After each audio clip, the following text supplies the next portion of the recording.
kasih kepada Ibu dosen, Ibu Lestari Dara Cinta Utami Ginting, selaku dosen pengampu mata kuliah Sejarah Asia. Di sini kami akan membahas materi Revolusi Cina tahun 1911 sampai lahirnya Gerakan 4 Mei.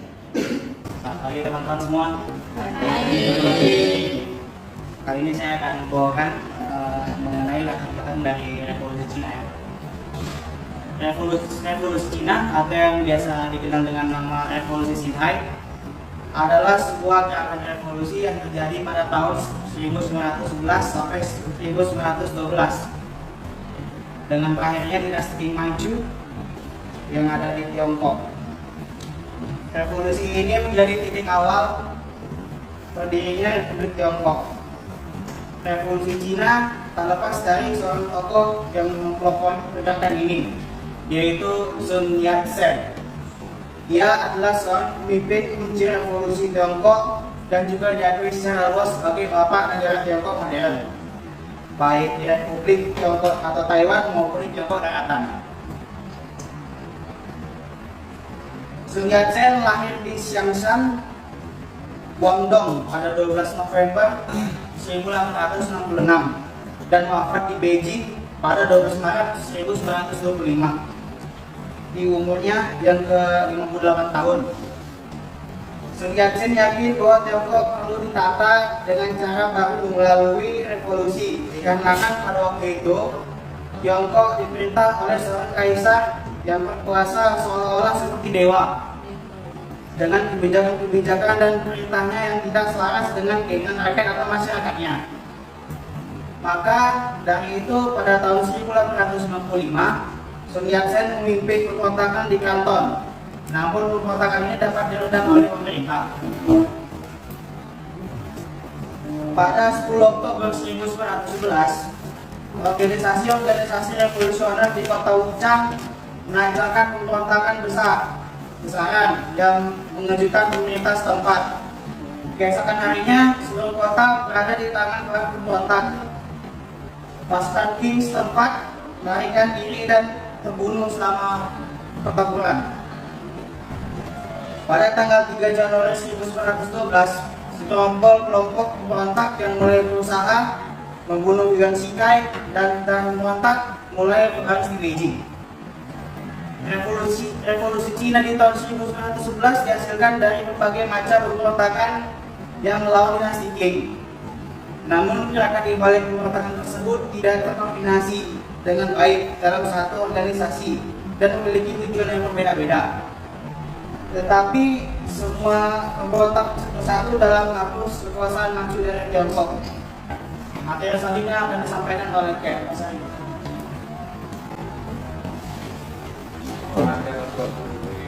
Jadi revolusi ini memang mencapai tujuan utamanya, yaitu menentukan atau menyingkirkan kaisar Qing. Namun berbagai kelompok yang menjadi tulang punggung revolusi memiliki tujuannya masing-masing. Mongolia dan Tibet berhasil memperoleh kemerdekaannya dari Beijing. Namun bagi fraksi politik yang lainnya, kemenangan tersebut berubah menjadi tantangan yang lebih kompleks. Gerakan nasionalis terbagi menjadi dua kelompok besar, yakni kaum Kuomintang yang juga dikenal sebagai Partai Nasionalis Tiongkok dan Partai Komunis Tiongkok.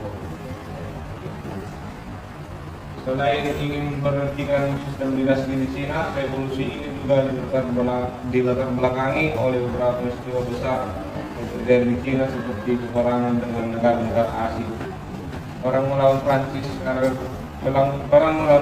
karena terbunuhnya bendera Prancis di daerah Guangxi lantaran tidak memiliki izin masuk ke Cina.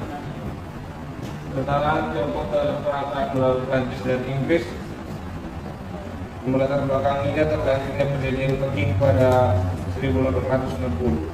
Kemudian perang Jepang melawan Tiongkok. Sebab dari terjadinya perang Jepang dan Tiongkok adalah Jepang yang ingin menguasai Korea. Korea sendiri sebenarnya adalah negara kasar Tiongkok berbentuk kerajaan. Kasar di sini berarti negara jajahan atau sebelumnya berada di bawah kekuasaan Tiongkok. Peperangan ini dengan mudah dimenangkan Jepang yang sudah menggunakan peralatan modern. Tiongkok kemudian menandatangani perjanjian Shimonoseki tahun 1895. Saya sarankan terima kasih kepada teman saya, Alta dan juga Ken yang telah membacakan tentang revolusi Cina 1911. Selanjutnya pembahasan akan saya ambil alih. Saya akan membahas tentang konsep Sanminju. Sebelumnya di sini teman-teman ada yang pernah dengar nggak apa itu konsep Sanminju? Atau terdengar asing? Nah, mari kita bahas bersama di sini. Konsep Sanminju itu adalah sebuah prinsip yang dapat membawa Cina menjadi sebuah negara yang besar dan juga modern. Cina akan menjadi sebuah negara yang lebih kuat jika menerapkan sebuah prinsip ini. Itu dikarenakan sistem dalam prinsip ini yang demokrasi dan juga lebih adil ketimbang kekuasaan monarki lainnya. Sanminju terdiri dari 3 prinsip, yaitu yang pertama Minsen atau demokrasi, atau nasionalisme, yang memiliki tujuan agar perbedaan ras yang ada di Cina bisa dijadikan sebagai alat pemersatu bangsa. Prinsip yang kedua adalah Minsen atau sosialisme. Prinsip ini mengutamakan kesejahteraan rakyat dan juga kesejahteraan sosial sebagai upaya untuk meningkatkan taraf hidup masyarakat di sana. Dan yang prinsip terakhir yaitu prinsip yaitu prinsip Minju atau demokrasi. Nah, di prinsip yang ketiga ini pilihan yang tepat dalam proses pemerintahan, karena sebuah negara sebuah proses pemerintahan sebuah negara, khususnya yang ada di Cina. Pemikiran ini, prinsip ini juga yang menjadi landasan inspirasi untuk Soekarno dalam yang memotivasi insinyur Soekarno, tetapi beliau tidak mengadaptasi semua tidak mengadaptasi keseluruhan dari prinsip ini. Nah, itu dikarenakan terdapat beberapa perbedaan sudut pandang dalam prinsip ini. Nah, alasannya kenapa? Karena terdapat perbedaan antara konsep Pancasila dengan konsep Sanminju, yaitu di prinsip nasionalismenya, di mana Sun Yat-sen menganut dalam petik satu darah,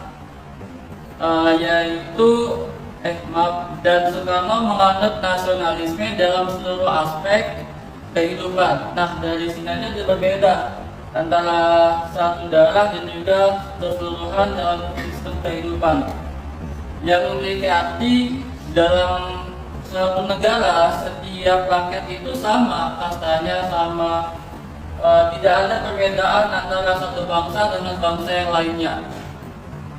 Selain memiliki pandangan yang berbeda terhadap nasionalisme, Sun memiliki persamaan dengan prinsip Bung Karno, yaitu prinsip kedaulatan rakyat dalam menciptakan keadilan sosial dan kemakmuran bagi rakyat, memiliki persamaan dengan yang digagas oleh Sun.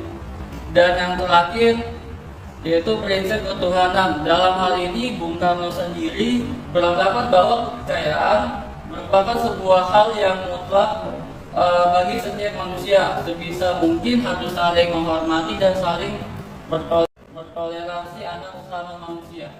Terima kasih.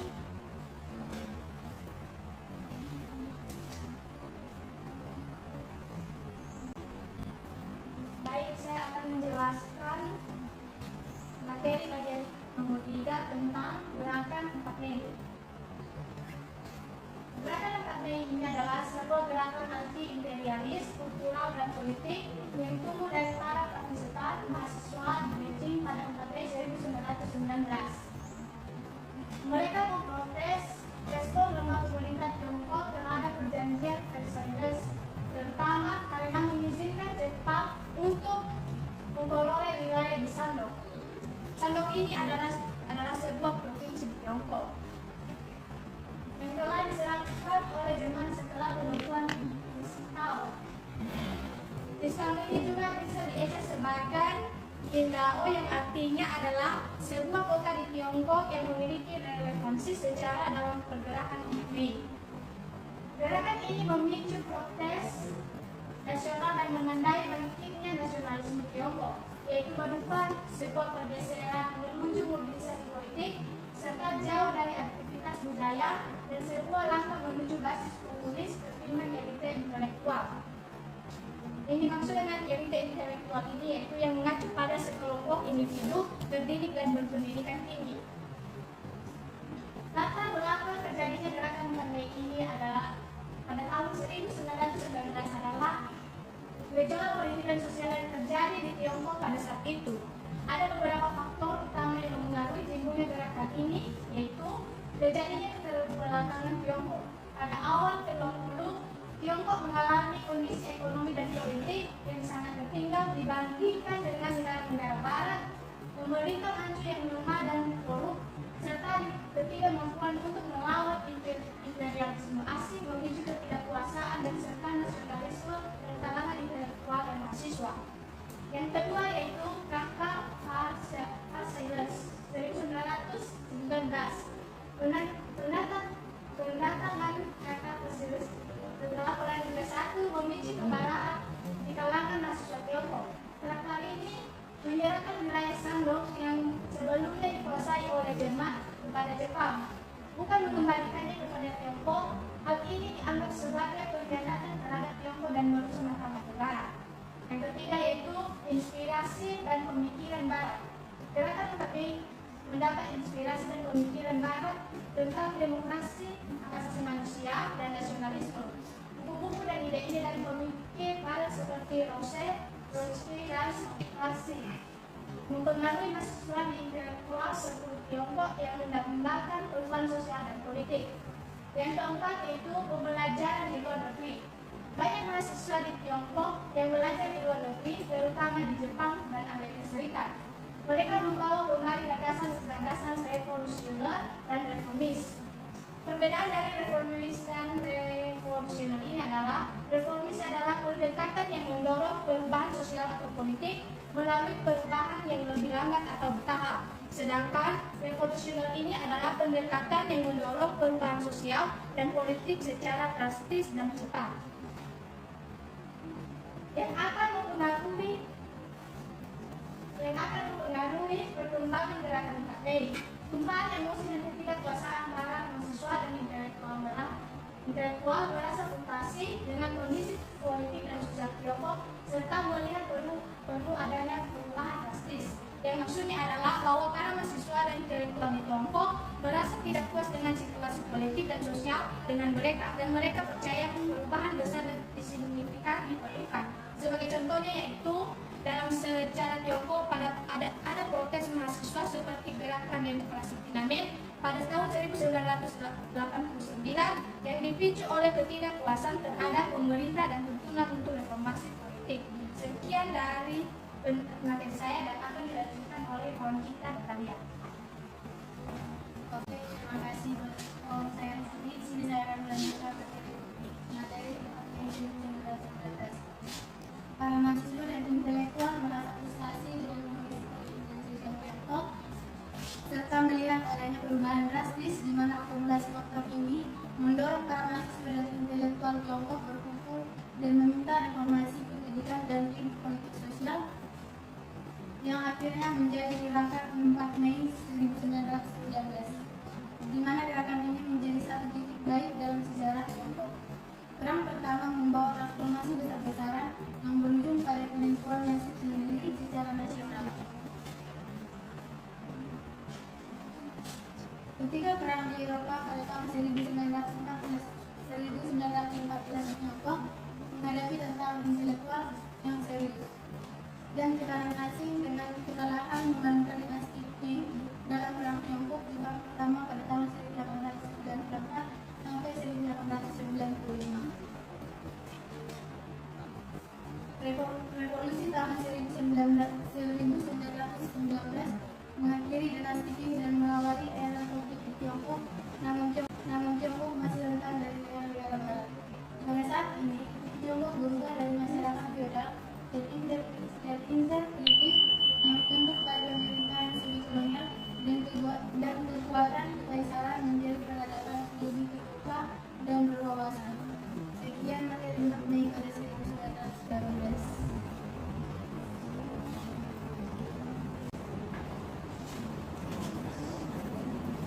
Baik, terima kasih kepada rekan-rekan saya yang sudah menyampaikan materinya dengan lugas.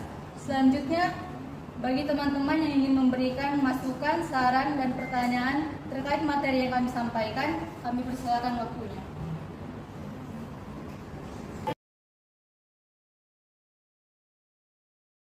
Terima kasih Tuhan dan dari kelompok 2 ingin memberikan pertanyaan kepada saudara Natalia.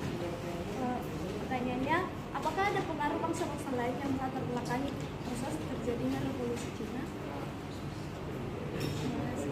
Bertanya, saya ingin bertanya kepada Alka. Pada tahun 1895, Sun Yat-sen memimpin pembentukan di kantor, memimpin pemberontakan di kantor dan dapat diredam. Terus kemudian pada 10 Oktober 1911, organisasi-organisasi revolusioner di kota Wuchang melancarkan pemberontakan besar-besaran yang mengejutkan pemerintah setempat. Pertanyaannya, pemberontakan besar seperti apa yang dilakukan oleh organisasi-organisasi revolusioner di kota Wuchang? Terima kasih. Nama saya Ines Rambulinti dengan NIM 23070606. Pertanyaan saya kepada Natalia. Pertanyaannya kepada Ken. Pertanyaannya, bagaimana pengaruh revolusi Cina 1911 terhadap berakhirnya pemerintahan monarki di Tiongkok? Salam kenaikan dari kelompok 3, dan saya 23070666. Saya ingin bertanya kepada dia, bagaimana awal mula pembentukan konsep San Minchu 1? Perkenalkan, saya Nasmaina, NIM 23070670 dari kelompok 8. Saya ingin bertanya kepada Herni.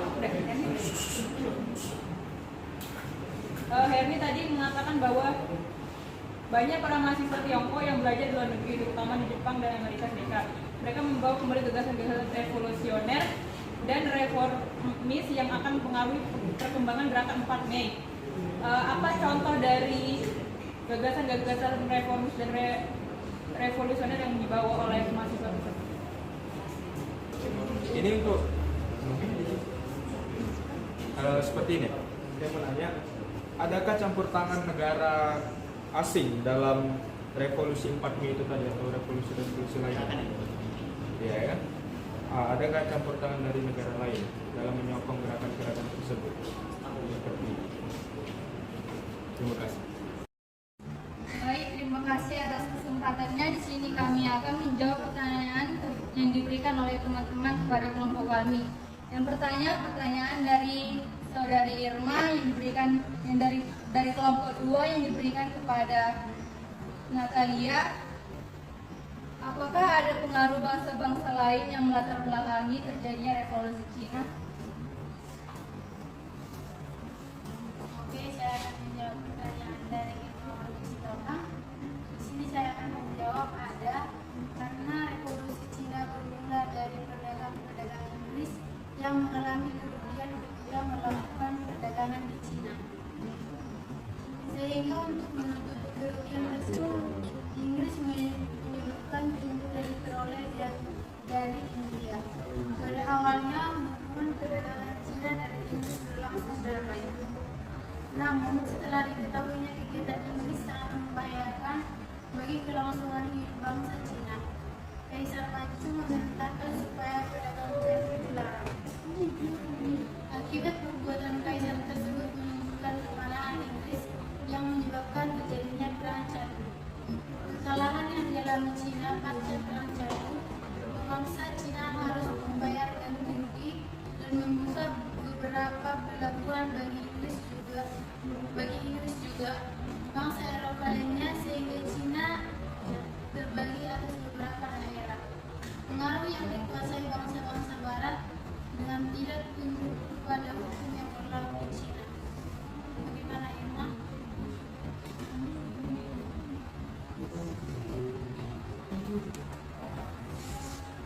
Baik, pertanyaan selanjutnya dari saudari Ines dari kelompok 6. Bagaimana pengaruh revolusi Cina 1911 terhadap berakhirnya pemerintahan monarki di Tiongkok? Akan dijawab saudara Kiai. Jadi kalau terbesar dari revolusi Cina itu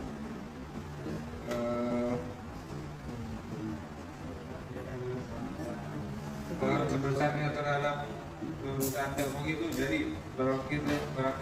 berakhirnya mereka monarki yang tujuan utamanya adalah untuk memberikan dinasti Qing dan mengakhiri pemerintahan monarki Tiongkok. Setelah perjuangan yang panjang mereka berhasil memulihkan dinasti ini. Jadi untuk yang kedua munculnya konsep republik. Revolusi ini menyebabkan berdirinya Republik Tiongkok menggantikan monarki. Ini adalah langkah penting dalam perubahan sistem pemerintahan Tiongkok menuju bentuk pemerintahan yang lebih modern. Ketiga, revolusi ini membuka jalan bagi perubahan sosial dan politik yang signifikan di Tiongkok. Hal ini termasuk modernisasi, upaya reformasi dan perubahan dalam struktur pemerintahan.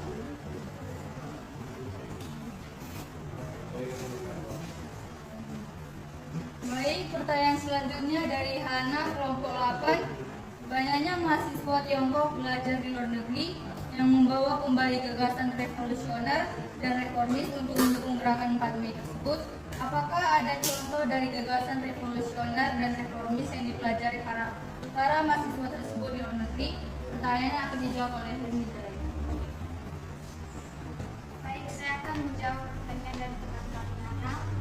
Contoh dari gagasan revolusioner dan reformis yang dipelajari para mahasiswa tersebut dari luar negeri yaitu contohnya sosialisme dan komunisme. Banyak mahasiswa yang belajar di negara-negara dengan pengaruh sosialis atau komunis seperti Uni Soviet, terpengaruh oleh gagasan-gagasan Marxisme. Mereka membawa kembali ide revolusioner tentang penghapusan kelas sosial, redistribusi kekayaan dan pemerintahan proletariat. Yang kedua yaitu pendidikan dan ilmu pengetahuan modern. Mahasiswa memahami pentingnya pendidikan modern dan ilmu pengetahuan.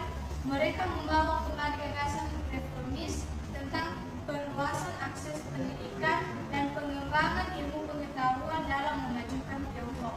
Bagaimana? Apakah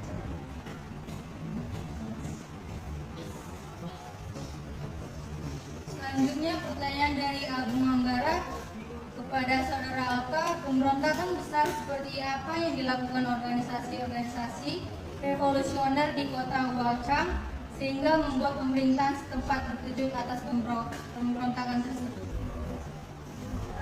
Saya akan menjawab pertanyaan dari Saudara Agung. Organisasi revolusioner Tiongkok yang berperan besar pada kelompok dinasti Qing Manchu ada banyak. Sebagai pengaruh besar ada di daerah Huangchun. Di antaranya adalah organisasi Domenghui yang didirikan pada tahun 1905 oleh Sun Yat-sen. Kemudian disusul oleh organisasi lain seperti Xingzhonghui, Guangpuhui, dan Gongsehui.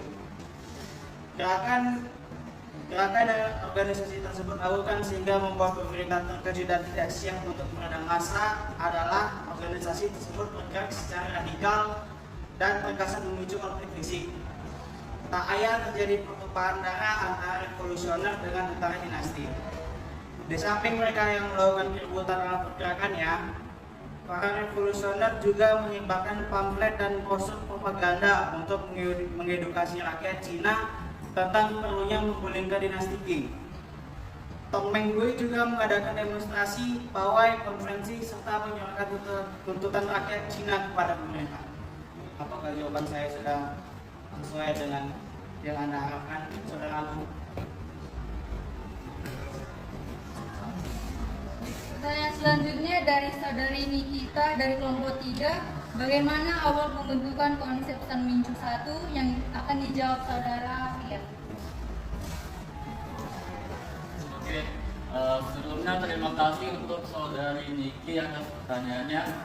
Bagaimana awal pembentukan dari konsep San Minchu 1? Nah, pembentukan awal konsep San Minchu 1 ini itu berawal dari otak dari konsep San Minchu 1 ini. Konsep San Minchu 1 ini yaitu Sun Yat-sen. Nah, Sun Yat-sen waktu itu pergi berkelana ke negara-negara luar. Ya, kata lainnya seperti ya berpindah-pindah ke negara luar untuk mencari suatu informasi. Nah, di salah satu negara yang ia kunjungi adalah Inggris. Di Inggris, ia mencari dukungan ke sesama orang Cina yang berada di Inggris untuk membantu menggulingkan dinasti Qing pada masa itu. Selain untuk mencari dukungan, Sun Yat-sen juga pergi ke perpustakaan yang berada di Inggris. Di perpustakaan sendiri, dia membaca buku-buku dari pemikiran Barat, seperti contohnya Rousseau, Karl Marx, J.S. Mill, dan Henry George yang mengenai sistem pemikiran, sistem politik dan ekonomi. Nah, dari inilah yang menciptakan atau yang menginspirasi Sun Yat-sen untuk menciptakan prinsip San Mincu satu ini. Apakah jawaban saya sudah dirasa cukup, Saudari Niki? Terima kasih. Pertanyaan dari Muhammad Zaidan, kelompok 8. Adakah campur tangan negara asing yang mempengaruhi atau menyokong gerakan revolusioner tersebut? Jawabannya, tidak ada campur tangan bangsa asing, akan tetapi dampak dari Perang Dunia Pertama, yaitu dikeluarkannya Perjanjian Versailles yang berisi wilayah Shandong yang sebelumnya dikuasai oleh Jerman diserahkan kepada Jepang, bukannya mengembalikannya kepada Tiongkok. Hal ini dianggap sebagai pengkhianatan terhadap Tiongkok yang dapat merusak martabat negara. Selanjutnya ada juga inspirasi dari pemikiran Barat. Gerakan 4 Mei mendapat inspirasi dari pemikiran Barat tentang demokrasi, hak asasi manusia, dan nasionalisme. Selanjutnya, pembelajaran di luar negeri. Banyak mahasiswa di Tiongkok belajar ke luar negeri, terutama di Jepang dan Amerika Serikat. Mereka belajar dan kembali membawa gagasan-gagasan revolusioner dan reformis yang mempengaruhi perkembangan gerakan 4 Mei. Apakah jawabannya diterima? Terima kasih kepada teman-teman semua yang atas antusiasnya. Demikian presentasi kami yang dapat kami simpulkan, yaitu dari pembahasan mengenai revolusi Cina yang sudah kami jabarkan. Revolusi Cina merupakan pertanda berakhirnya pemerintahan Kekaisaran Qing yang membentuk Republik Tiongkok. Revolusi tersebut menghasilkan transformasi besar dalam politik, ekonomi, sosial Tiongkok. Pemerintahan komunis memprakarsai reformasi agraria, penghapusan hak milik pribadi, dan pembangunan industri besar-besaran. Sedangkan dari gerakan 4 Mei dimulai dari sebagai bentuk proses di mahasiswa di Beijing yang menentang penentangan Perjanjian Versailles pasca Perang Dunia Pertama. Sekian materi dan presentasi dari kelompok 5. Jika ada kesalahan kata-kata, kami mohon maaf. Terima kasih.